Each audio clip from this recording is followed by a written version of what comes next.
What's going on, faves? It's your fave, Miss Renee. You guys, I am back at it again with another good food for your soul video coming up right now. It's something about the way you stare into my eyes. I know that I don't make things clear. I fall for you every time I try to resist. We can get away, palm cheese, beach views, and every day. All I wanna hear is an visions on replay. Sit right next to you. Okay, faves. So thank you for coming back to see me here on my channel.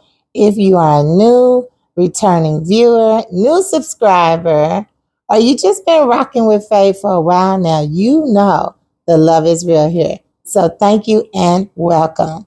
Now, although I have been in my kitchen for the last few Good Food for Your Souls, this is not a cooking video.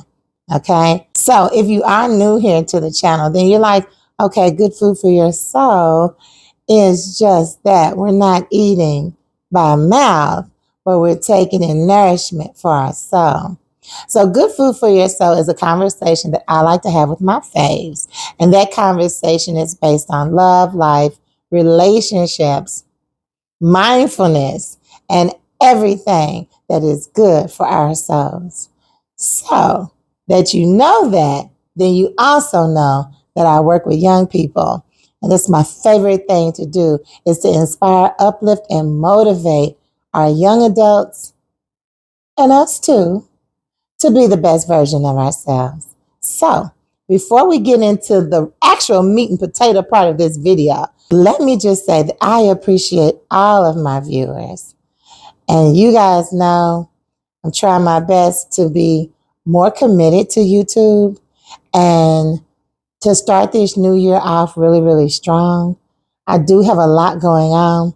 I am going to share that eventually, but know that when it takes me 2 weeks to film a video, it is not because I'm just being lazy and lax and not getting to it. It's because I've got that much going on. But no excuses, right? This is something that I want. I want this for us. So I got to do the work. So let me quit yapping and get on into it, okay?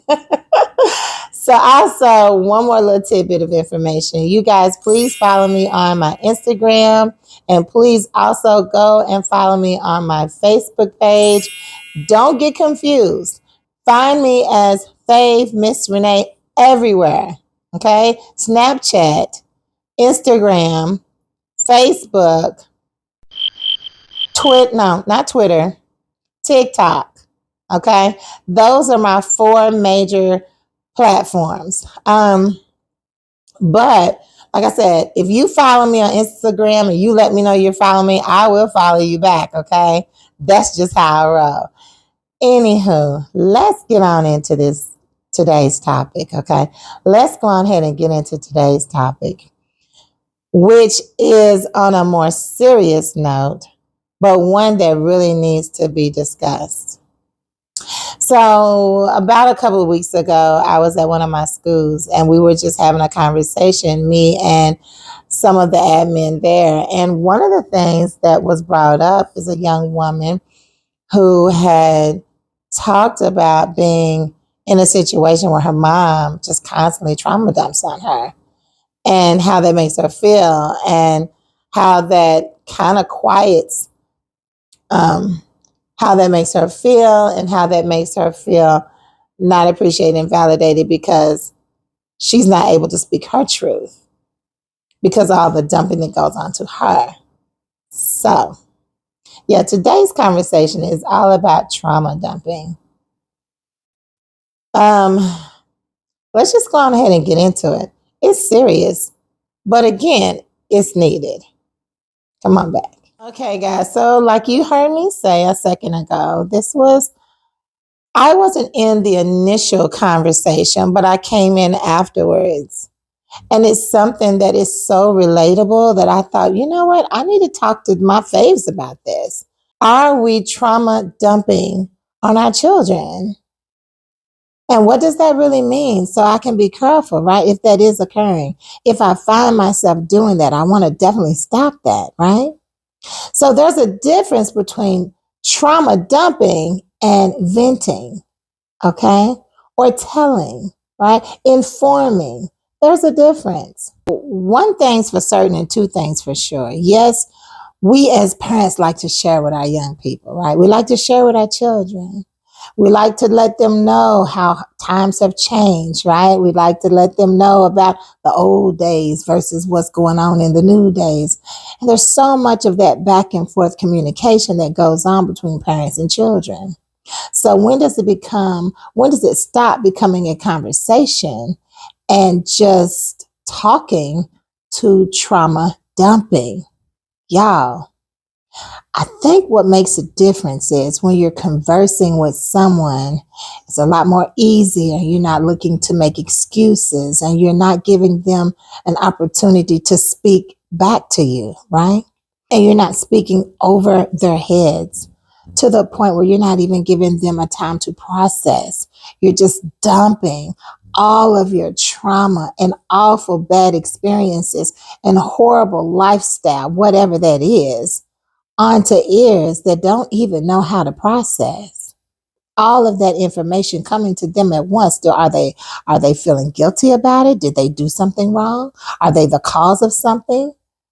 We have to be mindful of when we're talking to our kids that we're not just dumping all of our life's concerns and problems and issues on our young people, that we should be encouraging and uplifting them. We want to make sure that we allow a safe place for our kids to be open and honest. And yes, it's okay to talk about your past, but how much should you be saying?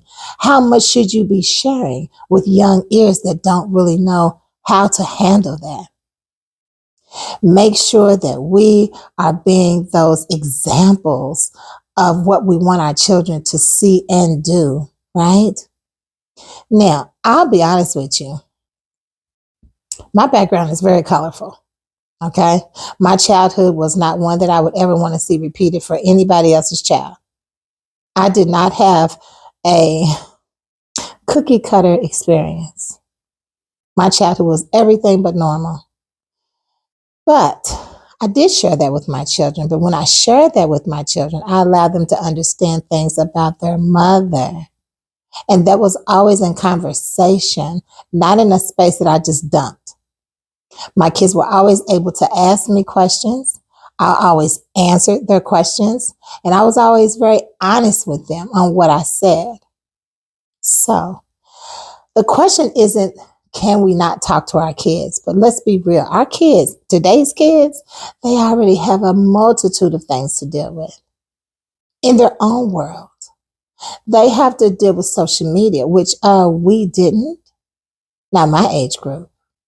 So when they're already fighting sometimes an uphill battle, maybe we should give them grace on discussing business with them that they can't even control, they can't contribute to, and they can't process it clearly enough to make it not their fault. We don't want to put more of the world's burdens on our children, more than what they can really deal with, cope, or understand.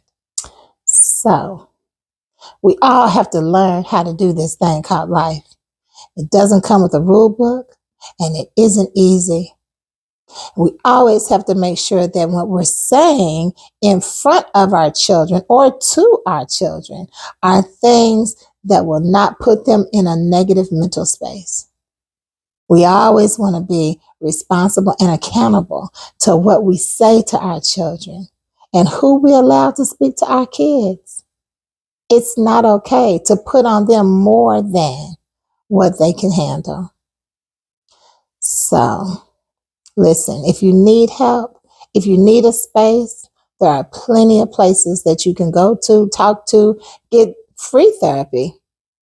But just be mindful. Our young ears are so fragile. And we never want our young children to feel so responsible for the mess ups and mishaps of our lives. So,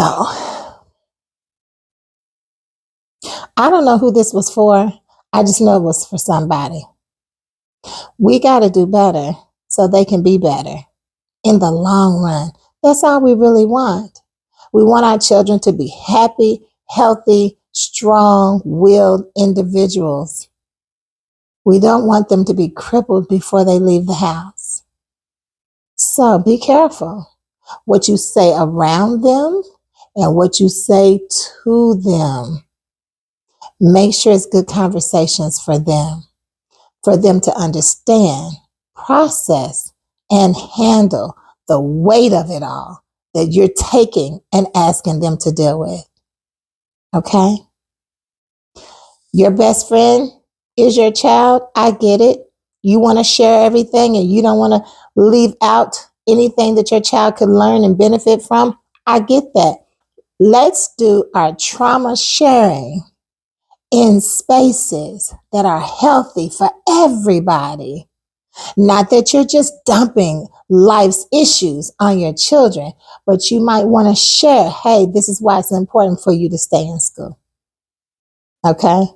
So that you don't have to go down the pathways and the situations that I've had to encounter, right? So you could say something like, this is the reason why I've postponed dating for you right now. Not that you won't ever be able to do it, but I want you to be mature enough to handle yourself in situations when you're dealing with a dating partner, right? There's so many things that we can say to our kids that shares real life, but just spares them some of the raw details right now. Give them a chance to grow, right? You keep on protecting them.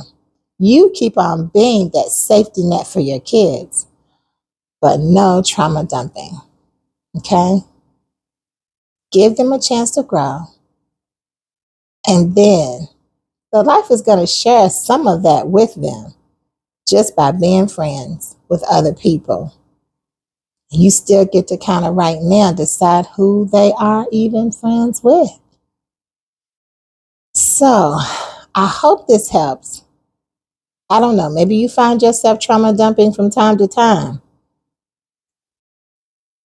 Maybe now you'll decide, I'll save some of that for later. Okay? You guys always keep your heads up and your eyes open. Until the next time, I'll see you then. Bye.